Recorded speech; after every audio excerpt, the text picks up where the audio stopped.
Today we are going to make popcorn. What you'll need to make popcorn. Ingredient 1. Popcorn. Second thing to do, get microwave. Next thing to do is open the microwave. Open microwave. Place the popcorn in there, that way. Close. It is you put it on 85 and start. When it is up to like there and is getting bigger, when it ends 0, you will find out. And it is about to end in 3, 2, 1. And there you have it. Popcorn.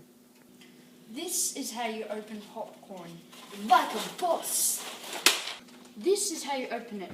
One tag here, one tag there. You just simply pull away from it. And then do it with the opposite tags. End. This is the entry of it. Once it is opened, you shall pour in bowl. End. This is the popcorn you will have. How's you? Yummy.